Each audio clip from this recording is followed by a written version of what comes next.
Good afternoon. Welcome to the Whitney and MacMillan Center for International and Area Studies. Apologies for the delay. I think it's in everybody's interest to be more comfortable here. My name is Nuno Montero. I'm the Director of International Security Studies here and the Associate Professor of Political Science. It's my great pleasure to introduce Professor John J. Mearsheimer from the University of Chicago, who happened to be my dissertation advisor back before the meteor came and killed all the dinosaurs. This is the second of these three lectures here. All the lectures are on the topic of liberal dreams and international realities. Today's lecture will be titled The False Promise of Liberal Hegemony, and is to be followed by tomorrow, a lecture at the same time in room 203 tomorrow. Notice the change in room, also upstairs, but the other room. Tomorrow's lecture is titled The Case for Restraint, and it will be followed by a reception. We hope to see you here again tomorrow. Thank you.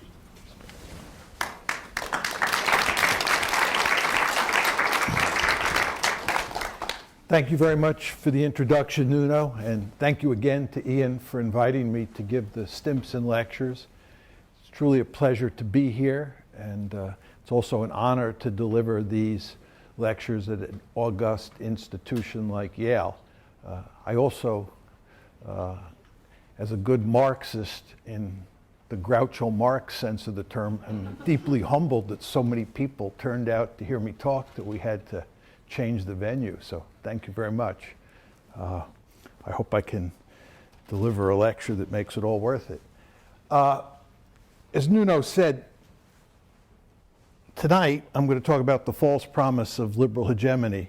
For those of you who were here on Monday night, you know that what I did was I really talked about liberalism and didn't say much about foreign policy. This is the first of my two talks tonight and tomorrow night that really do with the international dimension of liberalism. The first talk was all about just sort of getting at the essence of liberalism. The outline for tonight is that I'd like to start by defining what I mean by liberal hegemony and explain to you why states pursue it. Then I'd like to explain when states pursue liberal hegemony. So the first part will deal with the why, the second part is when. And then in the third part, I want to talk about what it looks like in practice, and then finally explain to you why it is prone to fail disastrously. So the first part of the talk is on the subject of what is liberal hegemony. Just a few words about its policy relevance. Then what I really want to do is talk about its theoretical underpinnings.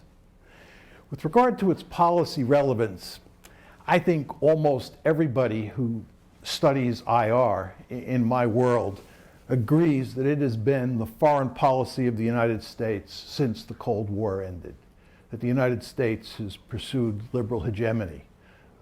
And for those who have any doubts, the argument usually goes that it wasn't really true up until 2001, but clearly it was true after 2001. But most people agree that during the entire Cold War period, it has been the foreign policy of choice. And moreover, it's a foreign policy that the American elite loves. As I said the other night, we sometimes refer to the American foreign policy establishment as the blob. This is Ben Rhodes' terminology, Ben Rhodes, who worked for Barack Obama. The blob is deeply wedded to liberal hegemony, and it includes both Republicans and Democrats. There's this myth in the land, mainly purveyed by Republicans, that Republicans and Democrats have very different views on foreign policy. This is poppycock. It's Tweedledee and Tweedledum, right? And they love their liberal hegemony. Donald Trump is an exception. He ran against liberal hegemony. And where he ends up remains to be seen. But he ran against it. Now, a little bit about the analytical foundation of liberal hegemony. And this grows out of my discussion from last time. As I said to you, liberalism is at its root a political philosophy that focuses on the individual and places enormous emphasis on inalienable rights. Inalienable meaning they apply to everybody and they cannot be taken away. And the point I made last time, and I'd like to emphasize again tonight, is when you marry that sense of individualism with inalienable rights, you get a universalist ideology. Right? And the point I made last time and make again here is that liberal hegemony, or even liberalism, when it applies to foreign policy, has this universalist dimension that is of great importance. And what it means in terms of a broad foreign policy goal is that you quickly become consumed with spreading liberal democracy across the globe. That emphasis on inalienable rights, which leads to universalism, produces a foreign policy that emphasizes the spreading of liberal democracy. And there are three reasons for that. This really gets to the heart and soul of the argument, and I'll unpack them all, but just put them up in laundry list fashion right now. You want to spread democracy for three reasons. One, to protect human rights across the world. Two, to cause international peace. And three, to protect liberalism at home. And again, all of this grows out of the emphasis on individualism and inalienable rights, as I'll make clear as we go along here. So let me start by talking about protecting human rights across the world.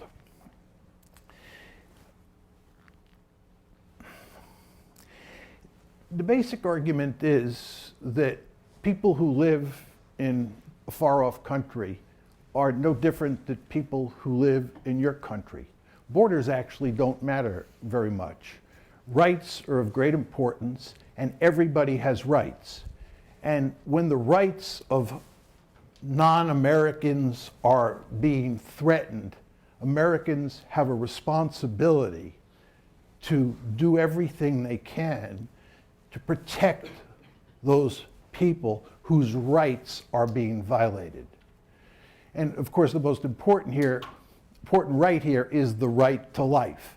If some foreign dictator is murdering large numbers of his or her people, the United States has a responsibility that grows out of this universalism to protect the rights of those individuals that are being violated.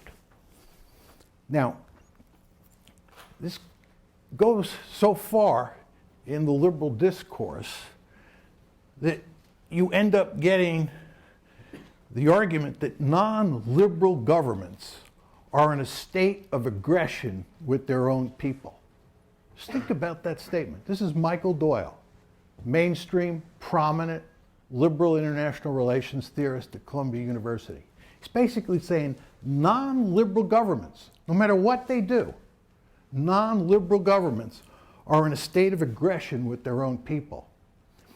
What happens here is that you go from a situation where you can use your military forces to intervene in different countries when there are gross violations of individual rights and fix the problem and then leave. You go from that more modest policy to one where you decide that the best way to protect rights is simply to turn another country into a liberal democracy. Because once it's a liberal democracy, the individual rights, which are privileged in liberalism, are protected by definition.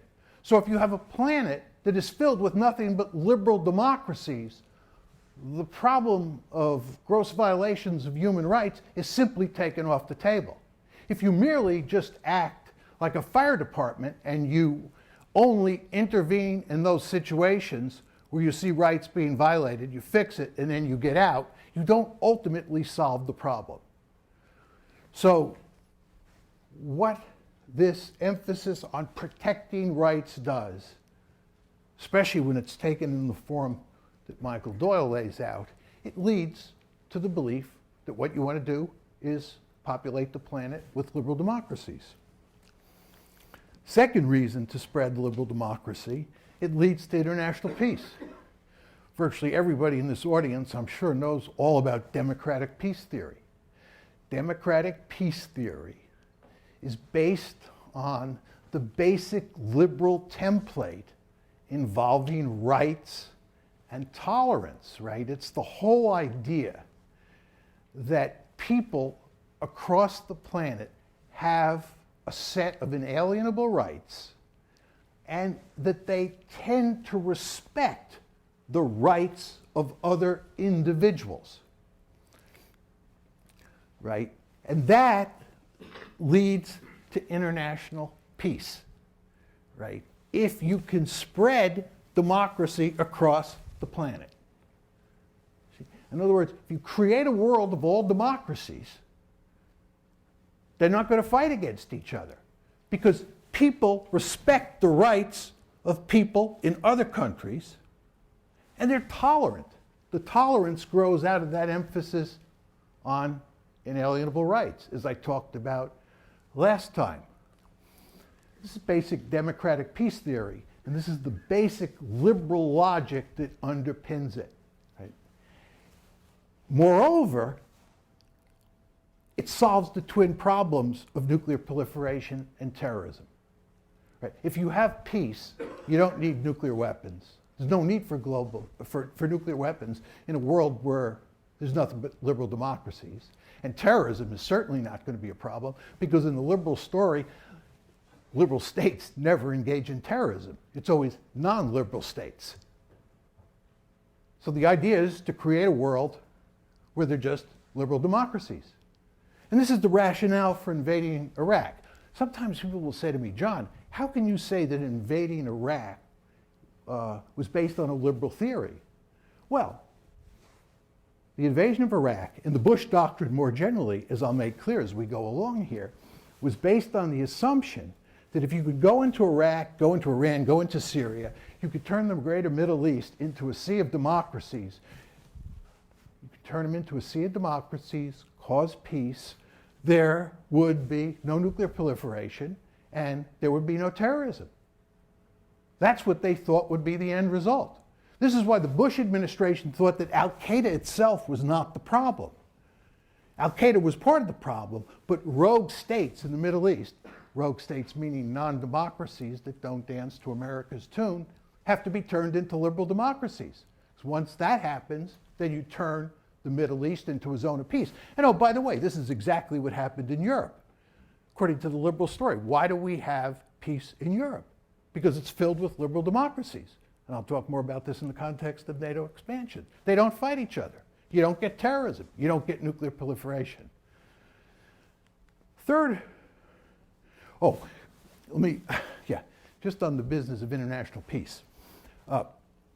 What you also see in the literature on liberal democracy as a cause of peace is a tremendous emphasis on the word community, especially international community. You surely have all heard the word international community many times. International community is very much a liberal term. Think about the opposite of international. It's national. When the journal International Security was created, there was a huge debate about whether to call it national security or international security. And they called it international security, right? International, right? And it's the international community, giving you the sense that there are really no meaningful borders among the states that exist in that community. Those borders are very porous. We talk about the transatlantic community. We talk about the European community, the EC. We went from the European Steel and Coal Community to the European community to the European Union, right? But the European community. We talk about security communities, Carl Deutsch's famous term. Woodrow Wilson used to talk about communities of power, right? And of course, in these communities, you're not going to have any war. That's the basic argument. Third reason to spread liberal democracy is to protect liberalism at home. The fact is that virtually every liberal theorist understands that you're not going to convince every single person in a liberal society that liberalism is the ideal political system. And there's always a danger on the home front that there'll be a group that is powerful and will attempt to overthrow the liberal order. And what really scares liberals is the thought that that group on the home front will form an alliance with a foreign country. And that foreign country will help fuel revolution at home. Okay? So if you live in a world of all liberal democracies, that problem is taken off the table. That's reflected in Woodrow Wilson's famous words. He went before Congress on April 2nd, 1917, to ask for a declaration of war against Germany. And that's where he made his famous remarks that his aim was to help create a world that could be made safe for democracy. A world that could be made safe for democracy. Because he understood that liberal democracy sometimes exists in a tenuous state. Just to give you two other examples of this. The United States and the Red Scares after both World War I and during the early Cold War. Was the basic fear here? The basic fear was that there were communists in the United States, and those communists would ally with a communist state like the Soviet Union, and the end result of that would be trouble, if not revolution, on the home front. So if you can create a situation where you turn the Soviet Union into a liberal democracy, you turn communist China into a liberal democracy, you just take that problem right off the table. And think about the problem today from China and Russia's point of view. What China and Russia today fear is that liberal groups and individuals inside those countries who are unhappy with the likes of Vladimir Putin will ally with the United States to undermine the regime. You go to Moscow today, you go to Beijing today, they are really worried about regime change. As hard as that may be to believe, regime change instigated by the United States in an alliance with liberal forces inside their own countries. And again, if the United States was not a liberal country, this problem would be taken off the table. So, the underpinnings of liberal hegemony.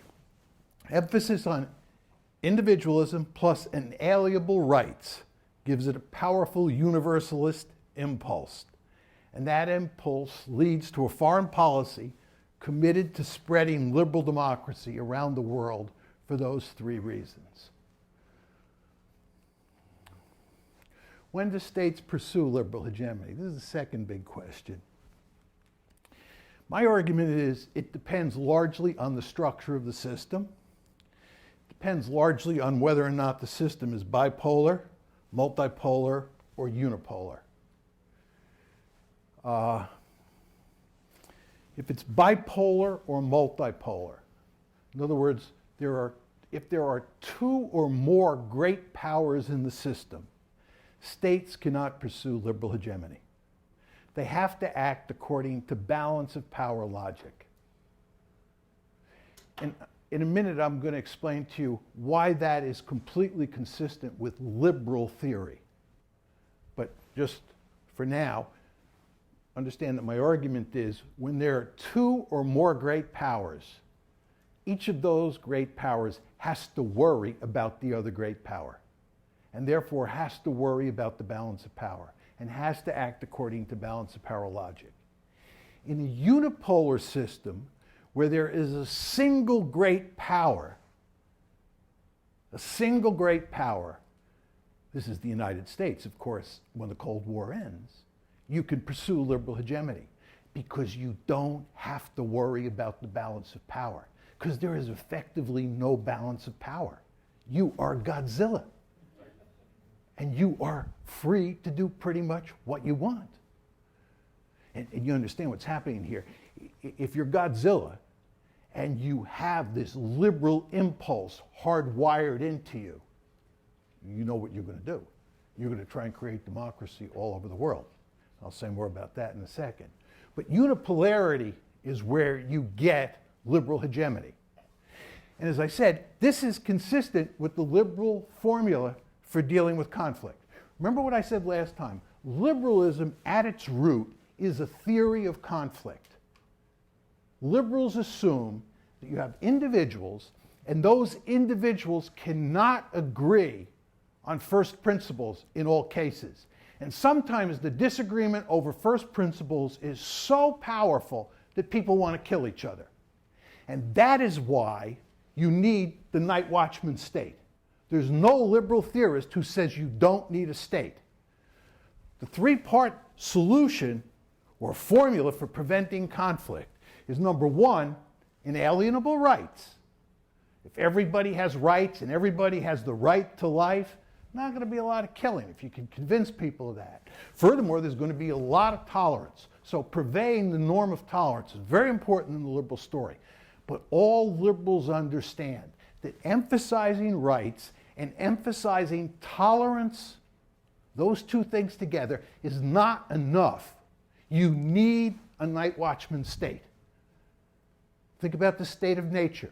Liberals start in the state of nature where individuals are constantly in a situation where there's potential for conflict and death. And what they do is they form a social contract. And the social contract involves a higher authority. So you need that higher authority. There's no higher authority in international politics. There is no world state. There's no social contract, despite all this talk about community.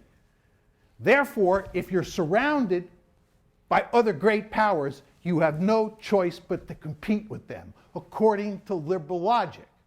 Because according to liberal logic, without the night watchman state, you are back in the state of nature. The state of nature is anarchic. It's not hierarchic. The reason you form a state, a social contract, is to get out of anarchy. But you don't have that in international politics. And for that reason, when there are other great powers in the system, you have to compete with them, and you can't pursue liberal hegemony. But if you're in unipolarity, the imbalance is so great between Godzilla and all of the minions that Godzilla is free to pursue liberal hegemony. Right, that's the basic argument. Take this one step further. Bruno Montero, as you know, has written the seminal book on unipolarity, and he says in that book that the unipole has three options. If you think about it, these make perfect sense. First of all, the unipole can go home because it's so powerful and secure that it doesn't have to sweat what's going on in the rest of the world. You just go home. You won. We won the Cold War. We're Godzilla. Let's go home. Who's going to threaten us? And if the minions want to fight among themselves, who cares? That's one possibility. Second is you can stay involved abroad and use the power you have to maintain the status quo. Or number three, you can stay involved abroad and use that power to do social engineering on a grand scale. That, number three, is what Uncle Sam did. Because Uncle Sam has this liberal impulse hardwired into it. And it, of course, has the capability in terms of raw power. And as I pointed out to you last time, social engineering is at the heart of modern liberalism. Modern liberalism is all about social engineering. And modern liberals have great confidence in social engineering. So when you put the distribution of power, this liberal DNA, which involves this universalist impulse and your belief in social engineering, you're off to the races. And that's exactly what happened after 1989. Talk a little bit about liberal hegemony in action. You get, as I just said, you get a super ambitious foreign policy. You also get a heavily militarized foreign policy. The United States is a militaristic state. Right? It's really quite remarkable. I'll talk more about this as we go along. We're addicted to war. And these are liberal-driven wars. I'll talk a little bit about this tomorrow. Me and my realist friends have been against almost every one of these wars. And it's my liberal friends who are pushing these wars. I have some liberal friends who have never seen a war they didn't want to fight. We have a highly militarized foreign policy. The United States has fought 7 separate wars since the Cold War ended, and it's been at war for 2 out of every 3 years since 1989. This is remarkable. Going back to Nuno's template, I thought we won the Cold War. We could go home and relax.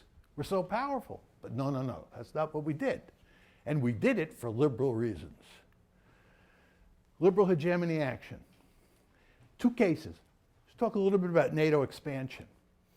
As you know, when the Cold War ended, shortly thereafter, in the Clinton administration, they began to talk about expanding NATO. And as I'll make clear as we go along here, this is one of the principal causes of the conflict with Russia over Ukraine. The first expansion was in 1999. We brought in Poland, Hungary, and the Czech Republic. The second expansion was in 2004. We brought in the Baltic states, Romania, Slovenia, Slovakia, so forth and so on. And then after 2008, we were talking about bringing in Ukraine and Georgia. Now, when things blew up after the February 22nd, 2014 coup in Ukraine, when things blew up between us and the Russians, they took Crimea, so forth and so on, everybody said the Russians are a threat to overrun Eastern Europe. The whole purpose of NATO expansion was to contain Russia, and thank goodness we were actually moving further and further into Eastern Europe. That's simply not true. That's simply not true. There's no evidence to support that argument. We were moving NATO eastward in large part as an element in a liberal strategy that was designed to take this security community, in the Deutschian sense of the term, that we had created in Western Europe during the Cold War and move it eastward. It included not only spreading NATO, it included spreading the European Union and promoting democracy. You all remember the Orange Revolution in Ukraine, and you remember the Rose Revolution in Georgia? This was all designed to take this security community and move it eastward. Michael McFaul, who I've debated on this issue of the Ukraine crisis, who was the U.S. ambassador to Russia from 2012 to right before the 2014 coup, says that I told Putin on numerous occasions, and I told his lieutenants on numerous occasions, that NATO expansion was not a threat to Russia. And he genuinely believed that. Barack Obama has said the same thing. He genuinely believed it. These people who were pushing NATO expansion did not believe in realpolitik and containment. In fact, they said that anyone who believes in realpolitik and containment, and that includes yours truly, is a 17th century person.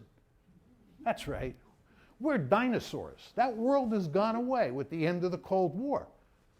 So NATO expansion was not motivated by realist logic. And by the way, virtually all the realists were opposed to NATO expansion and said, this is not going to have a happy ending. And George Kennan gave a famous interview to Thomas Friedman of the New York Times, who wrote it up. And Kennan said exactly that. This is unnecessary and it's going to lead to big trouble. And surprise of surprises, it led to a war in August 2008 between Russia and Georgia. And in 2014, you ended up with a war between Russia and Ukraine over Ukraine. Right? But it was not driven by realist logic. Bush doctrine. You know, a lot of people will say what's going on in the Middle East, or the greater Middle East, is that we are pursuing the American national interest in a realpolitik kind of way, and just disguising our behavior with liberal rhetoric. In fact, if you look at what the Bush administration said, that's not true. And as I explained to you about the Iraq case, we went into Iraq for the purpose of turning it into a liberal democracy, because we saw that as part of a story where there would be no more war in the Middle East. Once we got beyond Iraq and we got Syria involved and Iran involved and we democratized the entire place, it would all lead to peace, love, and dope, and it would take terrorism and nuclear proliferation off the table. That was the basic view here of what we were up to. Of course, it all crashed and burned, but that was the initial intention. And by the way, it was a remarkably ambitious foreign policy. I can think of no case in American history where we pursued a foreign policy that was as ambitious and foolish as this. The idea that we were going to democratize the Middle East, a region of the world that had hardly any history of democracy, at the end of a rifle barrel, is really remarkable. And of course, who opposed that war? Mainly realists.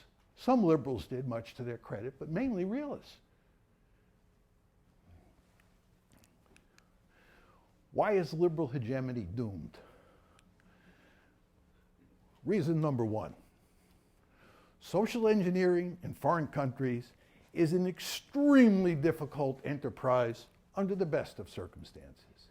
Indeed, social engineering in one's own country is especially difficult. But the idea that we can go into a foreign country, where most of the people don't speak the language, don't understand the culture, knock off the regime, right, and therefore create a lot of chaos, and then create order out of that chaos, and not just order out of that chaos, but create liberal democracy or even just democracy. This is a pipe dream. And using the US military for that? I spent 10 years of my life in the US military. I went to West Point. The US military, the US Army, these ground forces that we have, they're good at breaking things, they're good at killing people, they're giant killing machines. The idea that you could take the US Army and send it into Iraq and that it is going to be able to do nation building or state building in a sophisticated way, it's not going to happen, I can guarantee you. You want to send him up against Saddam's army in the middle of the desert in 1991, right? You want to do that? That's Bambi versus Godzilla, right? That's what the US Army or the US Marines are good at doing, right? But you start talking about taking the American military, putting it in a place like Vietnam, putting it in a place like Afghanistan, and letting it do social engineering, not going to work, right? But I don't even care if you bring in experts, it's not going to work anyway. And if it does work, it's going to take you a heck of a long time. But there are three other reasons it's not going to work. Second is, nationalism is a remarkably powerful force. You've heard me say that on more than one occasion between the last lecture and this one. And it causes the target state to resist foreign intervention. I won't go into a long song and dance about what nationalism is all about. I'd love to do that. But let me just say, self-determination and sovereignty are at the heart of nationalism. Right? The people in a nation state, the nation itself and the leaders who run a state, they want to determine for themselves what their domestic politics look like, and they want to determine for themselves what their foreign policy looks like. This is what sovereignty is all about. And they don't want a foreign country, whether it's the United States or the Soviet Union going into Afghanistan, or Britain going into Afghanistan, or France going into Vietnam.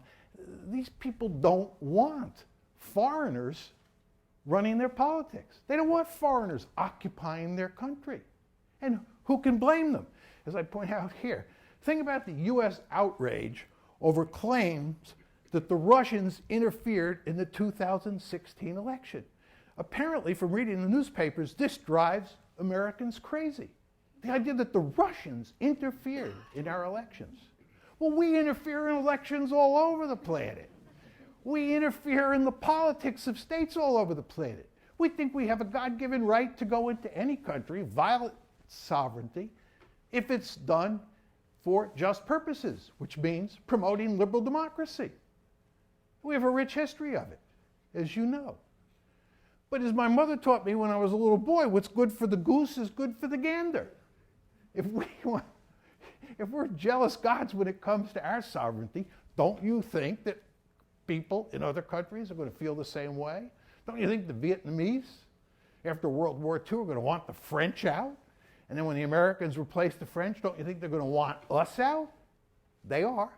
You think the Afghanis are happy about us being there? You think that this is a long-term solution? Of course, you may believe we can do the necessary social engineering to fix the problem. Getting back to my first point, don't bet on it.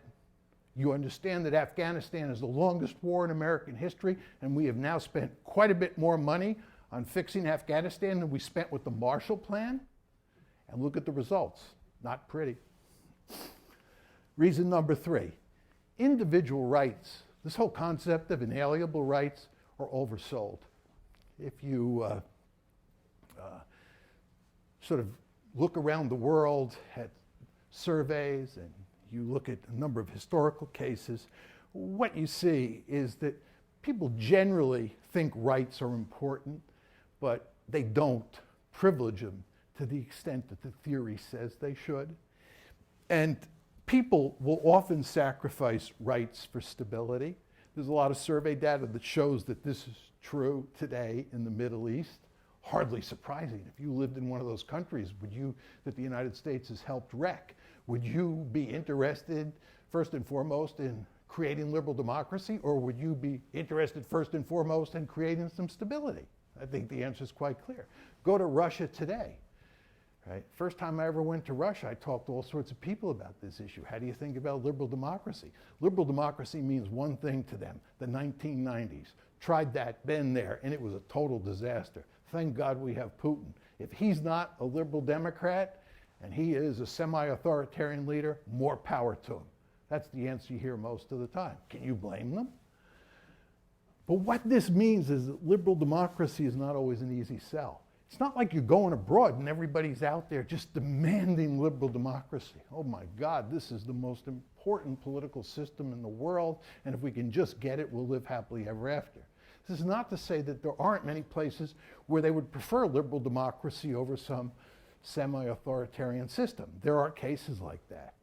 But the point is, it's not an easy sell. And then finally, some states actually act to balance against the unipole. They act according to realist logic. This certainly has been true with China and Russia, and also with Iran and North Korea. I'm going to talk a little bit more about NATO expansion in a second. The Russians view NATO expansion from a purely realpolitik point of view. Right? This is balanced power politics. The idea that the United States can take a military alliance that was a mortal enemy of the Soviet Union and march it up to Russia's doorstep and make Ukraine and Georgia part of the West, it is not going to happen. They'll tell you that. It is not going to happen for balanced power reasons. And all you have to do is talk about the Chinese, about the presence of the American military in East Asia. It bothers them greatly. They do not like the idea of us being on their doorstep. And they'll tell you behind closed doors they intend to push us eventually out beyond the first island chain and then out beyond the second island chain. And I don't blame them one bit. But I'm just telling you, if you're interested in selling liberal hegemony to major powers in the system like Russia and China, you ought to understand that there are real limits to what you can do. And then, of course, you have minor powers like Iran and North Korea. Look at what North Korea is doing today. People say, oh, what North Korea is doing today is crazy. They're irrational. Kim Jong-un, we've never seen anybody this crazy. The thought of him having nuclear weapons is horrifying. I'd make a case that what Kim Jong-un is doing is very reasonable. If I were Kim Jong-un, I'd have nuclear weapons and I'd never, ever get rid of them. Never.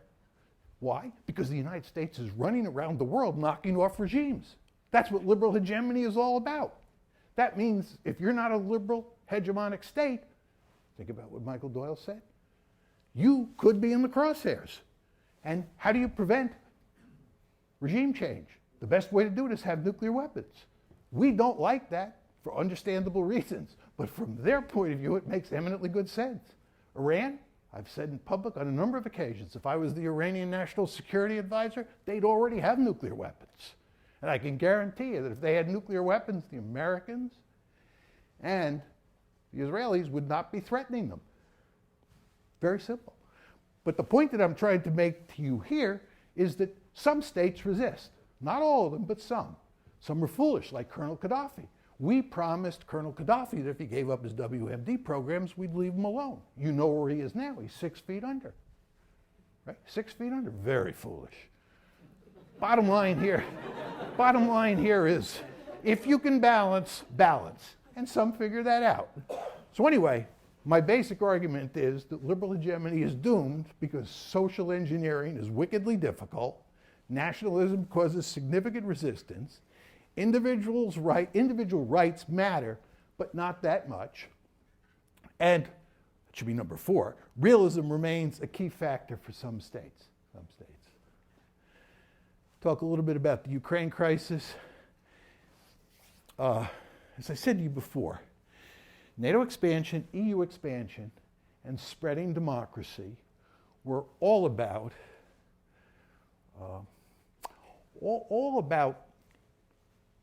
enlarging the security community that existed in Western Europe.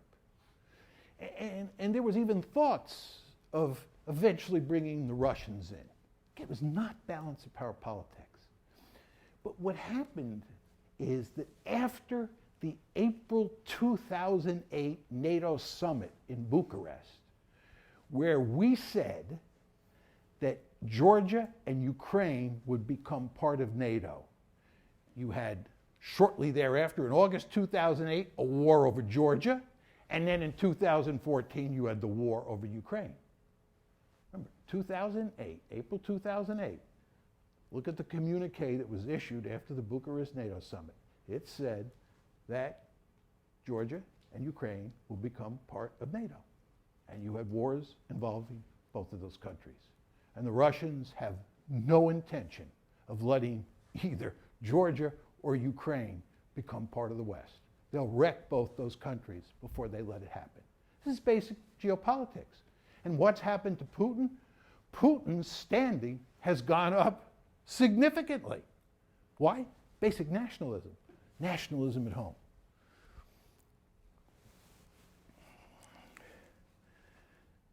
Factors driving the Russian behavior. Realism 101, nationalism, and stability over rights. That's the Russian story. That's why it's so hard to sell liberal democracy in Russia, the last consideration, and why the Ukraine crisis happened, first point. And second point about nationalism is why Putin is so popular. Talk a little bit about the Bush doctrine. There are 5 countries that were the main targets of regime change. We actually used military force in Afghanistan, Iraq, and Libya. In the case of Syria, we provided huge amounts of money and training to the rebels. We were deeply committed to overthrowing the government in Damascus, the Assad government. If you read the newspapers in the United States, what you see is people constantly beating Barack Obama and Hillary Clinton over the head for not doing anything to get rid of the regime in Damascus. This is simply wrong. We did not intervene with our own military forces in any meaningful way, but we were behind. We were behind the insurgency in a major way. We were deeply committed to regime change in Syria.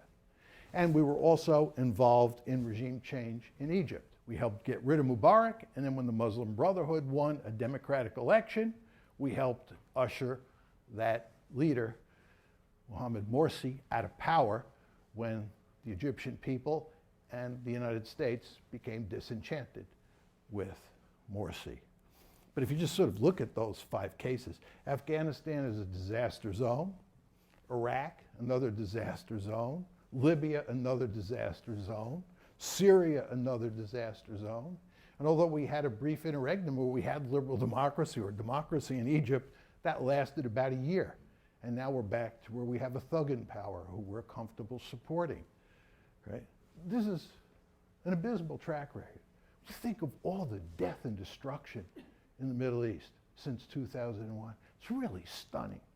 Really stunning. This is all, in my opinion, this is all due to local factors plus, in a really big way, liberal hegemony. The United States has played a key role in almost all of those cases. Egypt is the only possible exception in causing a huge amount of murder and mayhem, right? Local factors mattered, I don't deny that. But the United States played an enormously important role. Bush Doctrine, why did it fail? Difficulty of doing social engineering. Social engineering in Iraq, social engineering in Afghanistan, good luck. So I think I said in the Q&A period last time, when the Soviets invaded Afghanistan in 1979, virtually all of my colleagues in the national security community were aghast. They said, oh my God, the Soviets are on the march. This is terrible, right? We've been weak in the 1970s, ... My view was exactly the opposite. The Soviets invading Afghanistan was the best news the United States could have had. They just jumped into a giant quagmire. It's like us going into Vietnam. When I used to go to China in the early 2000s, I used to tell the Chinese, what you really want to do is tell the Americans that they have to win the war on terror. You're counting on them to win the war on terror, and they have to stay in Afghanistan and Iraq till they win the war on terror, right? That'll be forever, right? And meanwhile, you sit on the sidelines and just continue to get richer and richer. The last thing you want to do, if you're China, is end up in Vietnam or Afghanistan or Iraq. These are places you want to stay out of for the reasons I said. Difficulty of doing social engineering, nationalism, and the fact that most people, certainly at this point in time, privilege stability over rights. Bottom line, liberal hegemony leads to one failure after another. And this is one of the reasons, ladies and gentlemen, that Donald Trump is President of the United States. He explicitly challenged almost every aspect of liberal hegemony during the 2016 campaign. Almost every aspect. How it all turns out with him, I don't know. But there's a great deal of disenchantment in the body populace in this country. The elites, as I told you, they love liberal hegemony.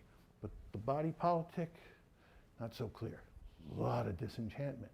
And I believe that this contributed, I don't think it was the main reason by any means, but I think this contributed to the election of Donald Trump. Let me conclude with one final point, which I think is of great significance. I think that liberal hegemony undermines liberalism at home. It threatens core American values because America becomes a militarized state. You get this huge national security state. And especially when you're fighting a global war on terror and you think you definitely have to monitor what people in the society are doing. You have to turn the National Security Agency loose to monitor people's emails and telephone conversations and so forth and so on. Right? So I think that the founding fathers understood, James Madison in particular, no nation can preserve its freedom in the midst of continual warfare. And we live in a country that's engaged in continual warfare. And it's engaged in continual warfare because we have decided to pursue a policy of liberal hegemony. And that was not necessary. As Nuno said, when you're in unipolarity, you have three choices, three very different choices, three stark choices.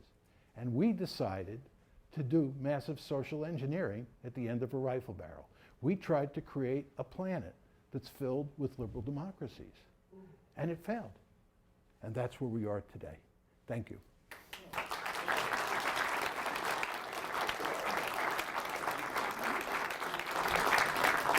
I'll be happy to take questions. Please tell me, Professor, how you overcame the temptation to become a member of the State Department. His question was, how did I overcome the temptation to become a member of the State Department? Right. It was very simple. It's the way I'm constitutionally wired. I hate authority. It's why I love being an academic. As some of you have heard me say, I went to West Point as an undergraduate, and I really hated it. I'm very thankful I went there because I learned all sorts of important lessons. But I always tell people that I actually hated going to West Point, and I hated the military because I hate guns, I hate sleeping in the woods, I hate shaving, I hate uniforms, but most importantly, I hate authority. So academia was the ideal place for me, and there was no hope that I could function in a meaningful way in the State Department because I'd have to take orders from somebody. Sure. Could you say a word about the role of religion in this dynamic, both from the Muslim countries that we're interacting with, but also from the Christian United States? Yeah, his question is, could I say something about the role of religion? I downplay religion in my story, obviously, which is what prompted your question. If I were to talk about religion, I would embed it in the discussion of nationalism, okay? And my argument is that when you begin to sort of unpack the concept of nationalism and get at its essence, you have to talk about culture, right? All of these nations have particular cultures, and cultures are all about different practices and beliefs, okay? So one set of beliefs that you can have involve religion. Sam Huntington has written a book called Who Are We? That argues that the United States at its root is a white Anglo-Saxon Protestant country. And that has not changed in any fundamental way. And he's talking about nationalism, and he's taking that argument about Protestantism, and he is integrating it into nationalism, right? If you were to look at a country like Iran, it's obvious that when you talk about Iranian nationalism, you have to incorporate religion into it, okay? Now, I think where the real conflict comes up, the intellectual conflict comes up on this issue, is that there are a lot of people who believe that religion transcends boundaries and matters in very important ways. So, to go to another book that Sam Huntington wrote, which is The Clash of Civilizations, right? When he talked about Islam versus Christianity, right? This Western civilization where Christianity really matters, and this Islamic civilization, religion is of great importance, right? And the fault lines in his story in that book involve religion. I don't think that theory of his explains how the world works hardly at all, because I view the world as based on a system of nation states. I made this point to you folks in the previous lecture. If you look at the planet, let's differently. You look at Western Europe, or you look at Europe in 1450, right? Look at a map of Europe in 1450. There are duchies, principalities, empires, city-states, a wide assortment of different kinds of political orders. There are no states. Today, if you look at the entire planet, it's populated by nothing but nation states. Nothing but nation states. Nationalism is an incredibly powerful force. So I subordinate religion to nationalism, right? And when I hear, about how in the Middle East we have this Islamic force that's arrayed against us, I say, we went in to rescue Kuwait, which was an Islamic country that was invaded by Iraq, which is an Islamic country. Between 1980 and 1988, Iran and Iraq fought this incredibly bloody war. Saudi Arabia and Iran today are both Islamic countries. Now you could say it's Shia versus Sunni. Final point to you is you should look at the literature on the 30 Years' War, 1618 to 1648. There's a book out from Harvard University Press by Peter Wilson. Very interesting book. And the question you should ask yourself when you read the book is how much of the 30 Years' War, which is in the aftermath of the Reformation, and where you would expect religion to really matter big time, how much of the conflict is driven by religion and how much of it is driven by basic balance of power politics? It's actually surprising how little religion mattered, in my opinion. I don't want to be so foolish as to say religion didn't matter at all. And in fact, this is a case where if religion was going to matter, this is the place you would expect it to matter, right? But in fact, religion oftentimes in the story gets subordinated to just good old-fashioned balance of power politics. So all this is to say, I kind of downplay the importance of religion. Sir? So we talked about how Russian invasion of Georgia and Ukraine was a response to a possible NATO expansion. But Russia has been at it for quite a long time, way before NATO expansion was possible, like early 90s. Also, there is some evidence that 2008 invasion was being prepared way before Bucharest summit. Also, there was a Chechenian issue way before that. So would you say that those invasions and also trial to destabilize the region were exclusively Russian response to possible NATO enlargement?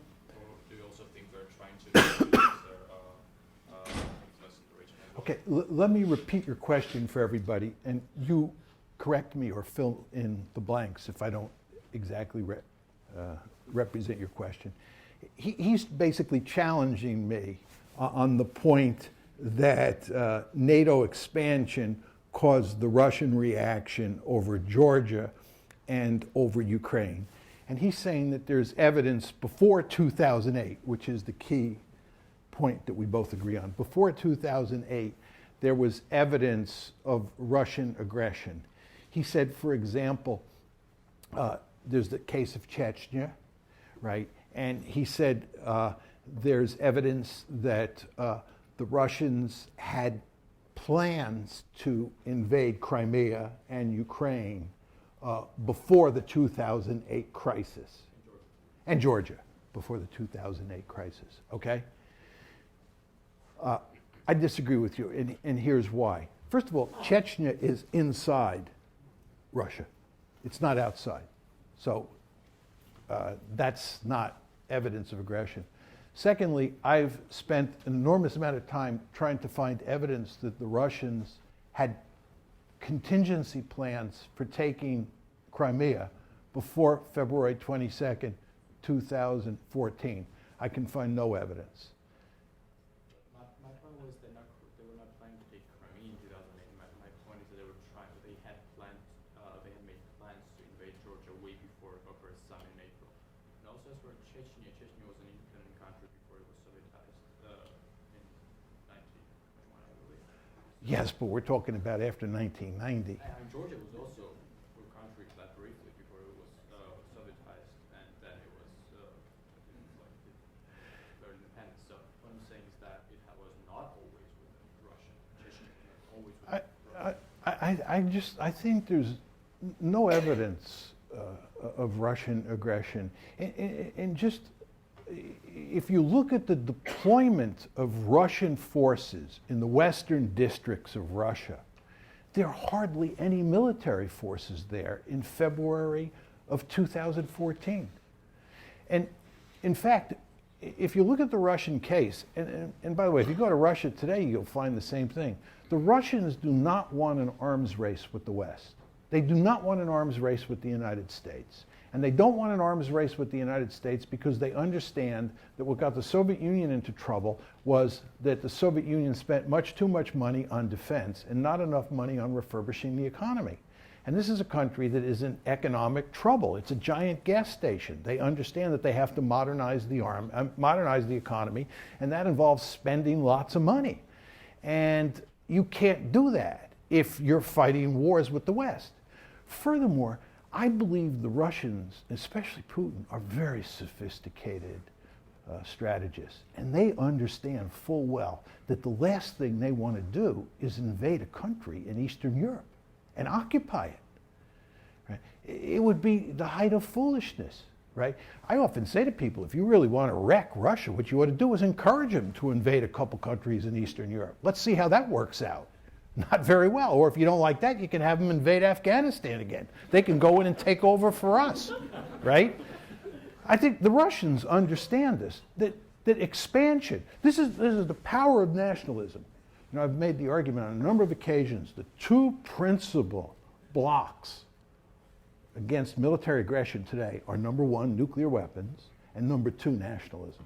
Nationalism makes it very hard to conquer countries. especially if you have to occupy them. And I think the Russians fully understand this. I'll just say one final point on this. Russia's a declining great power, largely for demographic reasons, but also for economic reasons. Just look at the projected demographic curves out to 2050. There's big trouble on the horizon.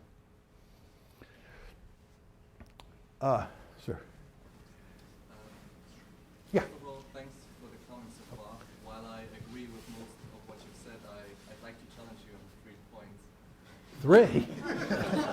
I thought you said you agreed with most of what I said. So I think we have like different understandings of liberal hegemony. I think what you are basically saying is that it's all about military interventions in foreign countries. But I would rather say it's more about values and norms and a liberal order that is set up after the Second World War, where legitimacy plays a big role. So you have Western Europe, for example, that didn't have to be invaded, France, Great Britain, Spain, in order to comply to the liberal order of the US. And you did a pretty good job in Western Germany when it comes to social engineering, also in South Korea. So I would challenge your understanding of liberal hegemony. I think it's more suitable to talk about imperialism when we talk about interventions. And secondly, you said that nationalism is a great resistance to the liberal hegemony because it's all about self-determination and sovereignty. But we've seen that national states, such as Russia, themselves do not care a lot about self-determination and sovereignty of other countries. So for example, we could see NATO expansion eastwards. We could see it as an expansion, but we also can look at it that it is sovereign decisions by the states as Poland, as the Czech Republic, and so on, who had a past with Soviet aggression to decide on their own. Okay, you have to be shorter. To become members. I'll take your second point, just quickly. Yeah.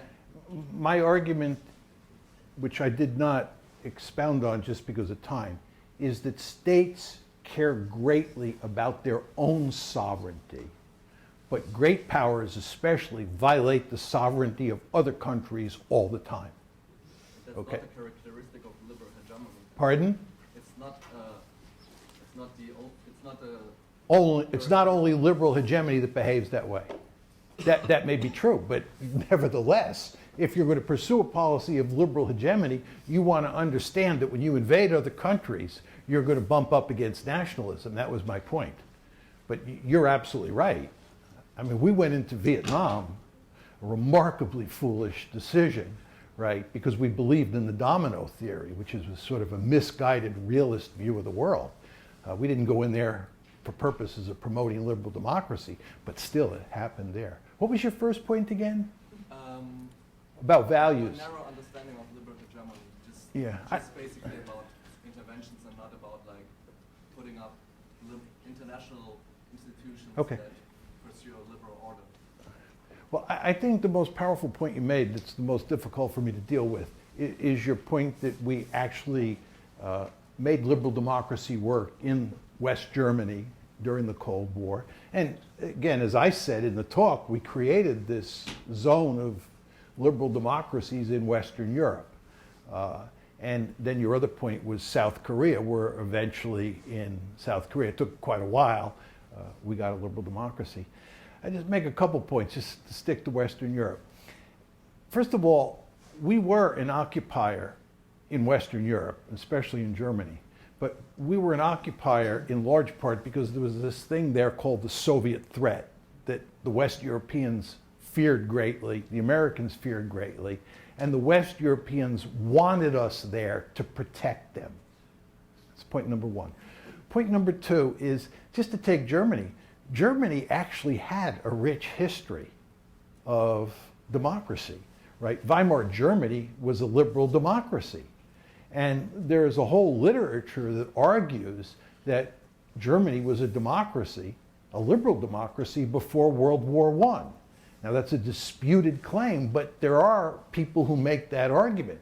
So it was not that difficult given that Germany had been destroyed, number one, given the fact that Germany needed us to protect them against the Soviet Union, or at least they thought they did, and number three, that they had a history of democracy for us to make it work there, right? So there are circumstances where it can be made to work, very unusual circumstances.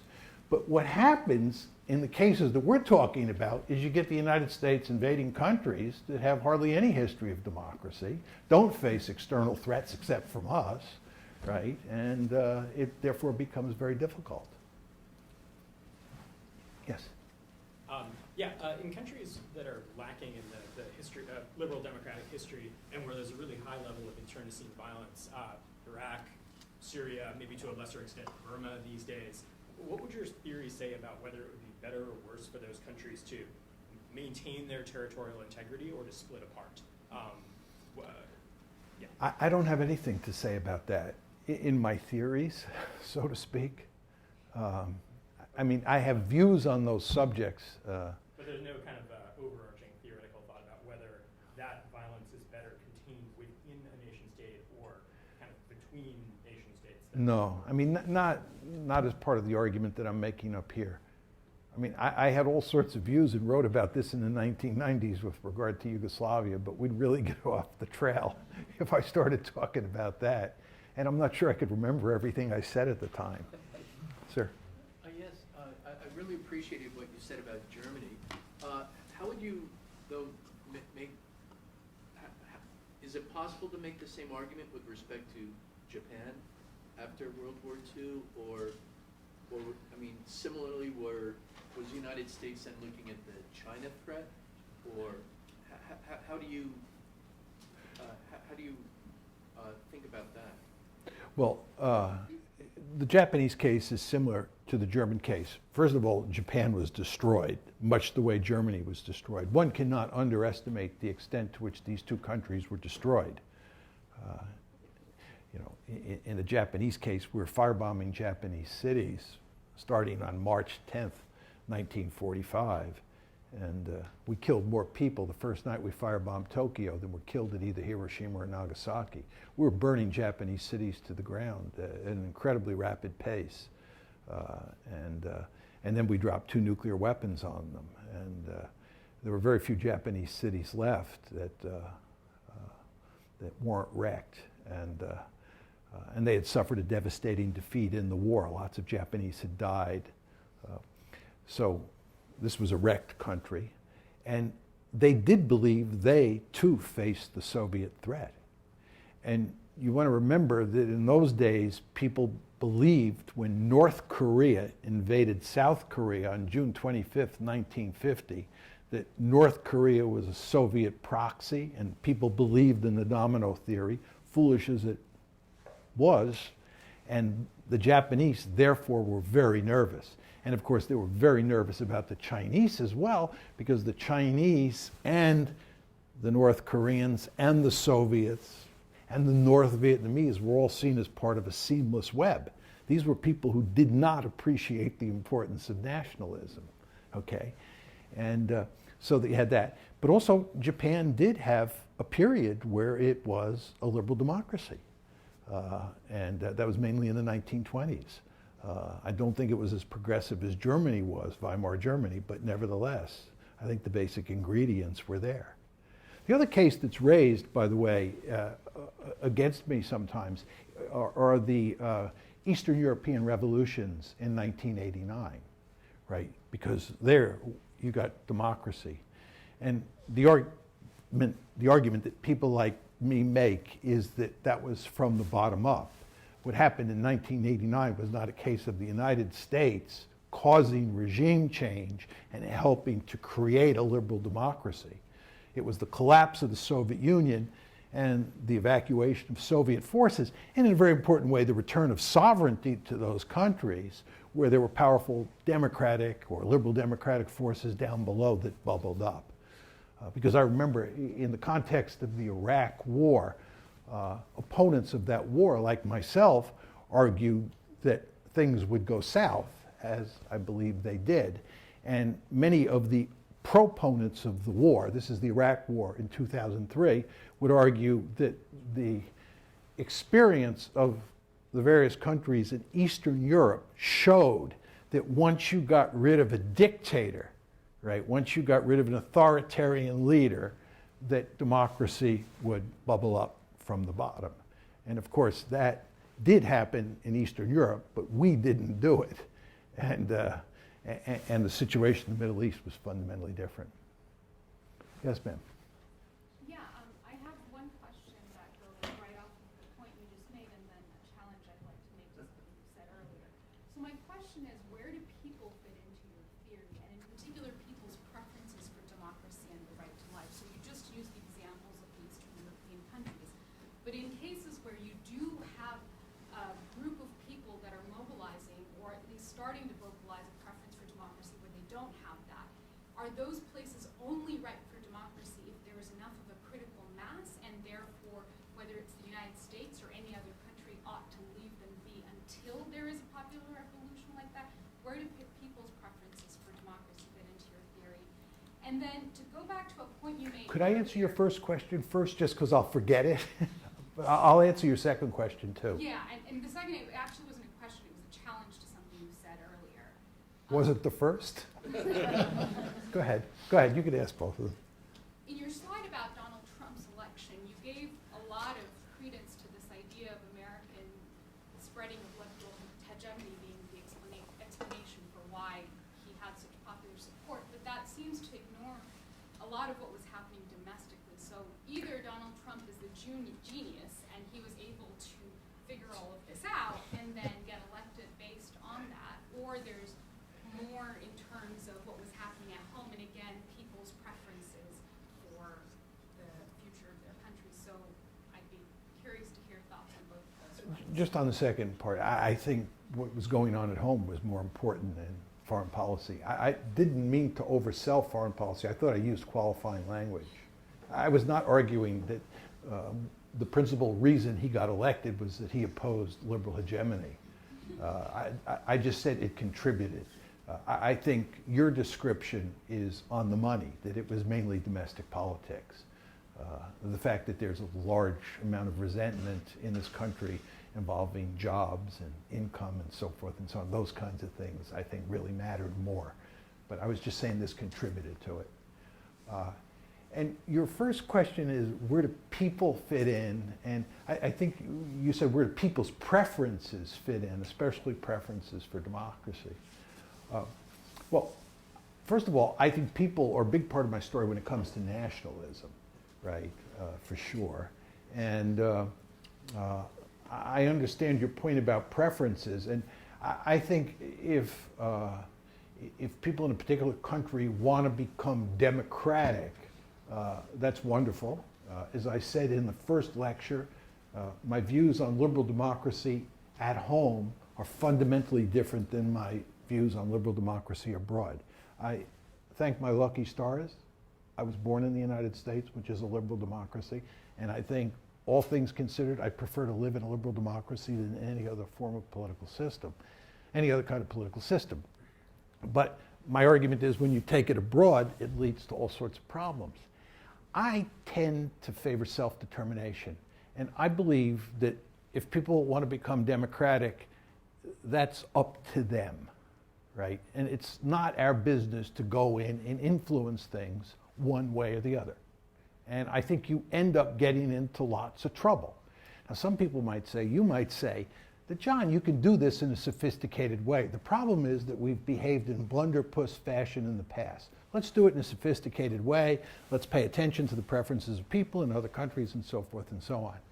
I kind of understand that argument, but I think you then run into what I call the slippery slope problem, that once you get in the business of trying to promote democracy in other countries, and you're as powerful as the United States, and you're as confident as people in the United States are about your ability to do social engineering, you're off to the races. And I don't like that at all. So for purposes of promoting democracy, my way of doing it would be to be the city on the hill. And to tie that into my last point, the argument I was making is that it's hard to be the city on the hill when you're intervening all over the planet in a militarized fashion because you're undermining liberalism at home. And I'm actually a huge civil libertarian. And I think civil liberties matter enormously. And I think the idea of having a national security state is frightening. You go to Washington these days, it is a national security state. We're addicted to war. And again, I'm not against having a military. I went to West Point. I was in the military for 10 years of my life. I understand you need a military. But I think you have to be very, very careful not to turn the United States into a militaristic state. And I think when you pursue your more sophisticated defense of liberal hegemony or promoting liberal democracy around the world, you quickly run into the slippery slope problem. That would sort of be my argument. I think we have time for one more question. Sir. Accepting for a moment that the Russian resentment was justified and the Russian reactions was purely defensive in the past years. I mean, your theory kind of leaves us at the point that at the reactionary kind of perception of the global affairs, like, should we go back to the sphere of influences and not mingle with other countries at all? Did everybody hear his question? His view is basically that I have a more or less reactionary view, and that what I'm talking about in defending the Russians is basically arguing that we should go back to a sphere of influence's view of the world. And I interpret, and I don't think you would have any trouble with this, I interpret a sphere of influences type of the world to be basic balance of power politics, right? They go together, right? Now, I believe that you can't go back to balance of power politics because we never left them behind, right? This is what we forgot when we moved NATO eastward. Balance of power politics was alive and well. Not in the United States, but in Russia. And it's true in China. And it's true in Iran. And it's true in South Korea. Right? So the idea that this is old think, I mean, I think this is the way most Americans think. Your view is what I would call today the sort of typical American view of international politics. We have transcended spheres of influence. Right? We live in a different world. And I don't believe that for 1 second. I believe balance of power politics is alive and well.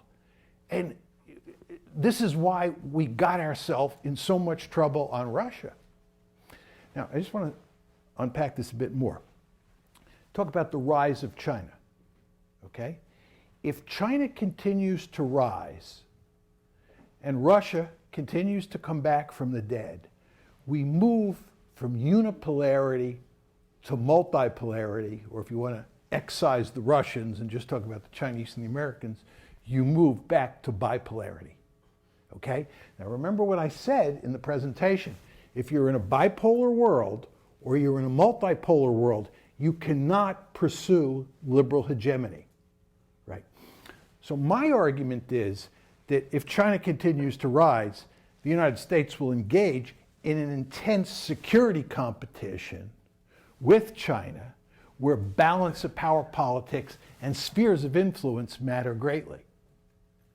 And if you go to China today and you talk to the Chinese about the South China Sea and the East China Sea, and you talk about the American military presence in those areas, they do not like it because they view those areas as their sphere of influence. They understand that we got in there when China was weak, but they'd like to get us out. And I would argue that what you'll see with the United States is that the United States will think in terms of spheres of influence. You know what the Monroe Doctrine is, right? The Monroe Doctrine basically says that the United States owns the Western Hemisphere. And no distant great power, be it from Europe or be it from Asia, is allowed to move military forces into the Western Hemisphere and form a military alliance with a country in our hemisphere. The Monroe Doctrine, which has not gone away, right? The Monroe Doctrine is all about spheres of influence. It says the Western Hemisphere is our sphere of influence. Do you think in 25 years, if China decides to form a military alliance with Canada or Mexico and station a couple Chinese divisions in Vancouver and Toronto, that we're not going to go ballistic? You're a young guy, so you probably don't remember the Cuban Missile Crisis. Unfortunately, I'm not a young guy, and I remember the Cuban Missile Crisis. The idea that the Soviets were putting missiles in Cuba was completely antithetical to us. And then when they talked about building a naval base at Cienfuegos, we almost blew another gasket. The Soviets are not allowed in the Western Hemisphere. Why? Because it's an American sphere of influence. Why? Because it's our backyard. Well, if you're Vladimir Putin or any Russian leader, the idea that NATO is going to be allowed to drive right up to your border, it's just not going to happen. It's just not going to happen. And you know, people will say, well, John, don't you understand that the Ukrainians are free to choose their own foreign policy? You often hear this argument. We were talking about this yesterday. The Ukrainians are free to choose their own foreign policy. They're a sovereign state. This is not a decision the Russians can make for them. My view is that's a very dangerous way of thinking about international politics. Ukraine is not a sovereign state when it comes to this issue. The Russians are not going to tolerate them forming an alliance with NATO, right? And if Ukraine behaves like it is a sovereign state, right, it's going to get itself into a whale of a lot of trouble. This is what happened to Castro. Do you think the United States believed during the Cold War, and even after the Cold War, that Cuba had the right, as a sovereign state, to form an alliance with any state that it chose to? We didn't think that for 1 second. We did not think that for 1 second. And we went to great lengths to kill Castro and to strangle Cuba, because Castro thought that he, like the Ukrainians thought, had the right to form an alliance with just any state. When you're dealing with great powers, and this is another lecture, great powers are ruthless. The United States is one of the most ruthless great powers in modern history. You cannot underestimate how ruthless the United States is. This is all covered up in the textbooks and the classes that we take growing up, right? Because this is all part of nationalism. Nationalism is all about creating myths about how wonderful your country is, right? It's America, right or wrong. We never do anything wrong, right? If you really look carefully at how the United States has operated over time, it's really amazing how ruthless we have been. And the British, the same is true of them as well. But we cover it up. So I'm just saying, if you're Ukraine and you're living next to a powerful state like Russia, or you're Cuba and you're living next to a very powerful state like the United States, you should be very, very careful, because this is like sleeping in bed with an elephant. If that elephant rolls over on top of you, you're dead, right? So you got to be very careful. Am I happy about the fact that this is the way the world works? No, I'm not. But it is the way the world works, for better or for worse.